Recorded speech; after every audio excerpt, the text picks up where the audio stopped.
from the chat group, they said they not hear what Dan said just now. So Dan go and scream that. Say louder, your elbow meeting is it? Yeah, I think the elbow meeting.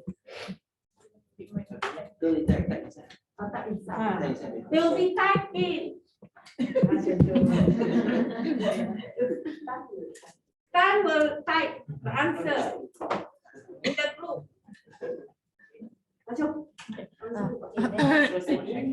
Caveats in dengue infection for pediatric population. Good morning, everyone. So today is my topic, caveats of dengue infection in peds lah. So basically, what we have to know is that the management of adult versus children, we are always confused whether the dengue management in adults does it apply to children or not.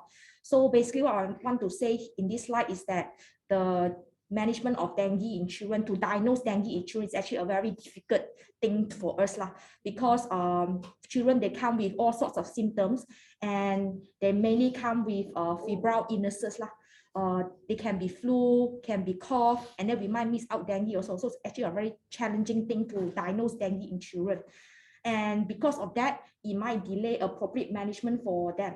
So as you can see, in febrile phase dengue infection, patient can come with rash, can come with flu, and then there are lots of other different diagnoses. Like for flu, can be measles, can be influenza. With a rash, can be meningococcal, can be rubella, can be measles. Diarrhea can be rotavirus. And then for critical phase of dengue infection, there's also other differential diagnoses that we might miss as well.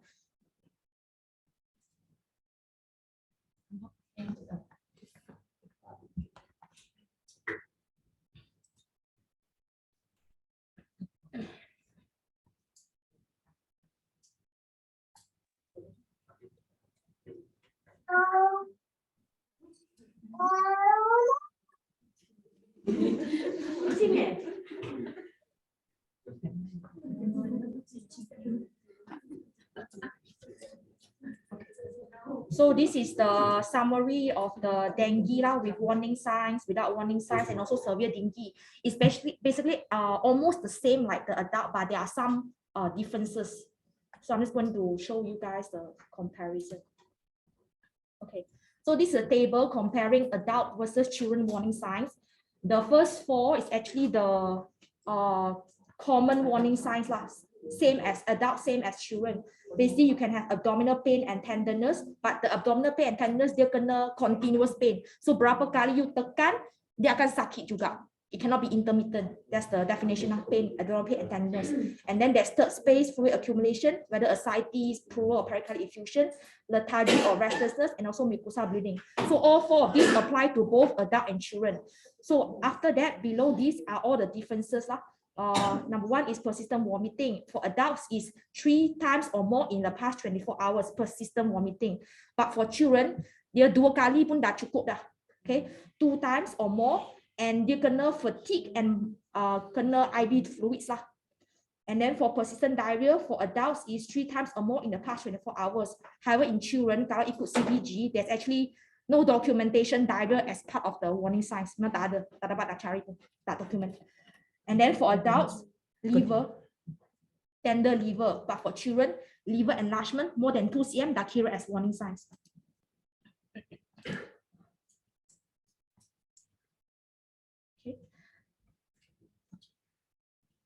Next is the hematocrit lah. Raised hematocrit dengan concurrent reduce in platelet.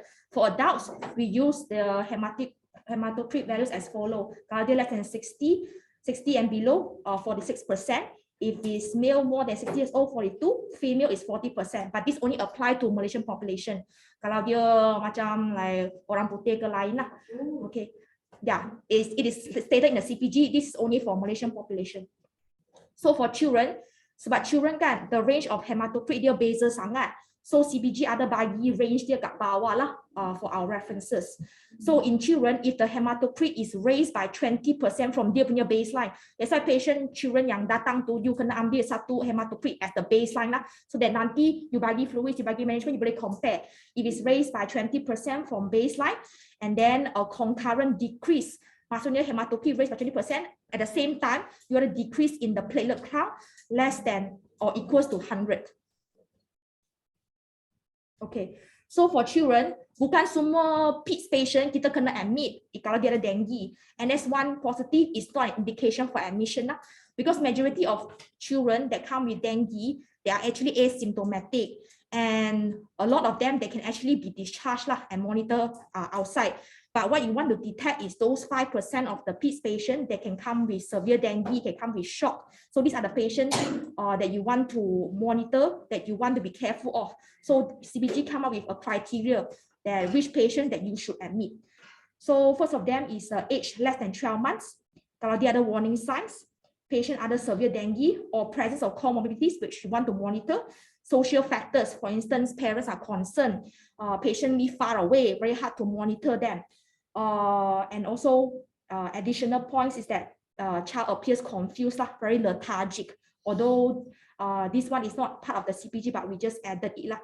Patient yang tak boleh nak recognize family members. So these patients, this group of patients, they might be in compensated shock. So we want to detect early. This patient require admission. Okay, next we go to the ideal body weight. There's also differences comparing adults versus children. So this one, like Dr. Moon dah cakap lah, adults, the fluid maintenance in non-shock patients, dengue fever with warning signs. Non-obese patient, you bagi 1.2 to 1.5 cc per kg per hour. Obese patient, you're gonna adjust the body weight. And then you use the graded fluid bolus regime if persistent warning sign, hematocrit dia semakin tinggi, tak semakin improve lah. So for children, kita ada juga ideal body weight. Tapi cara untuk kira is different from adults lah. So for obese children, the definition untuk obesity for children, dia bukan 27.5. You kena guna centile chart itu that is available from CPG lah. If the BMI is at or above 95 percentile, then that's kira obese in children. There's two methods untuk you calculate ideal body for children. Ada dua method. The first method is the Moore method. Second method is McLaren method. So bila you nak guna Moore, bila you nak guna McLaren. For Moore, you kena tengok height dia. So you kena tanya the child lah, what is your height? And then you plot dalam graph tu. If the height is between 5th to 95th percentile, then you gonna Moore. If you plot the height, they're more than 95th percentile, you gonna McLaren. You know, CPG, it says like this. Yes, yes. Wow. Dalam CBG children. Alright, so you can refer to that, right? Okay. So refer to the CPG when you need to calculate. Okay. So for the Moore method, basically it stated that the ideal body weight is the weight for age on the same percentile as height. Okay, maksudnya simple je. If you plot the height is at 5th percentile, then you just draw a vertical line down, and then you plot at the 5th percentile for dia punya weight itu. Contoh. Okay. For example, you ada satu girl lah, 10 years old, height dia 138 cm, weight dia 47 kg. So first of all, you nak determine patient ni obese ke tak? Kalau tak obese, tak perlu guna method ini. Okay, so you calculate BMI. You calculated BMI 24.7. Okay, then you plot dalam graph itu, dia more than 95 percentile. Aku tak tunjuk lah, tapi it's more than 95 percentile. So maksudnya child is obese, you kena guna ideal body weight. Lepas tu, the second step, you plot height dia. Okay, height dia you plot, dia dekat 50th percentile. Okay, now you want to plot the weight. Since dia punya height itu dekat 5th percentile, you plot the weight dekat 50th percentile juga. Turun bawah. Ya, turun bawah je. Same line. Dia umur 10. Merah dengan biru tu sama lah, sama line dia. Sama line. Same vertical line. Okay. Alright. So the next method is the McLaren method. Yang ni height dia more than 95th percentile. So this one susah sikit lah. Basically what it says is that the weight at 50th percentile for height age chart. Okay, maksud dia. Okay, contoh. You are the 7 years old boy, height dia 160 cm, weight dia 51.2 kg. So ada.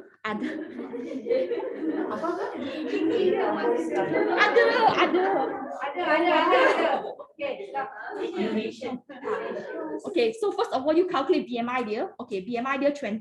Tapi dia you plot dia more than 95th percentile. Okay, so macamnya patient ni gemuk lah, obese. Okay, so guna McLaren method sebab height dia more than 95 cm. So you plot the height, dekat atas sana. Merah tu. Dah merah tu. So it's actually way above the 95 cm. Okay, lepas tu you extend satu horizontal line sampai dia sentuh 50 cm tu. Okay. Okay. Kena sentuh 50 cm. Lepas 50 cm, you nak plot height, weight dia kan. Turun bawah. Turun bawah sampai dia sentuh 50 cm of the weight. That one is the ideal body weight. Itu beza dia.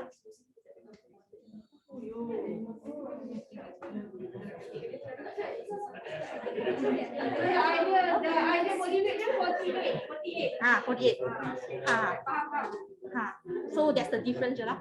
Interesting. Aku pun tak tahu kita pun switch ada.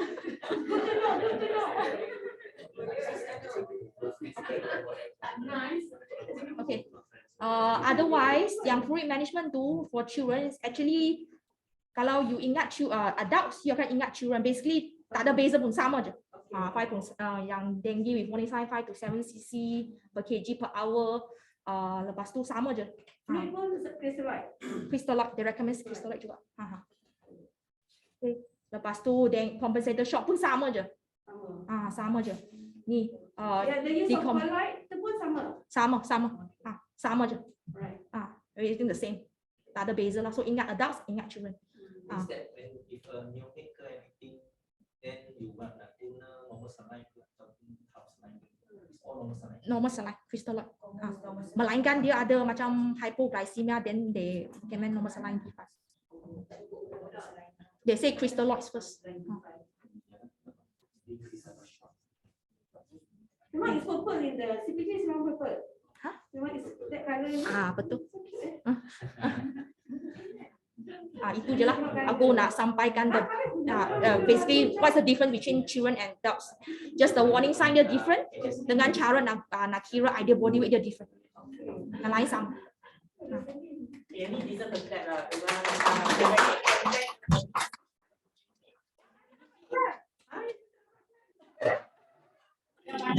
Sebelum ni, so okay, that is just within 12 minutes she has given quite a good summary. So that's the 3 topics for today. Sebelum kita pergi ke discussion, kita clear up satu lagi question sementara Dr. Hijau nak start the discussion.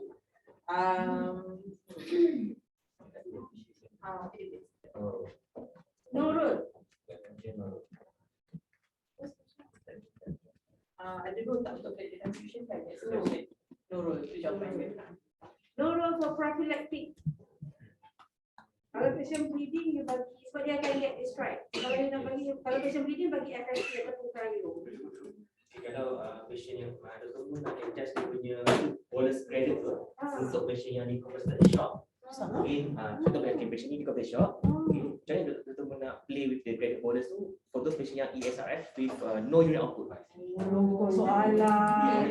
Okay, can we get the final answer? But of course, I think with patient. How we play with the credit bolus for those patient yang ESRF no urine output based on global thickness ke atau nak IVC saja ke atau genetically self ke, how we play with the credit tu? No urine output lah. I mean, urine output is just one of the ways for you to assess the intravascular volume status, and of course you got I put up the gallbladder wall thickness, tapi I tak sempat elaborate because of time restriction. I suppose in patients like that with concern with overload and all that, so obviously if you have a range, I'll go with the lower range. Say if it says 5 to 7, I'll go with 5. If you have 3 to 5, then I'll go with 3. Provided that clinically how you always have to correlate the clinical and your in that situation definitely your ultrasound has to come in lah. Your ultrasound has to come in because I think that's probably the more accurate way of assessing intravascular volume response and all that. Of course you do your kalau you buat your VTI, fluid responsiveness, semua tu, all that will come in and that requires more skill. I would say I don't think your clinical assessment as in your CRT that alone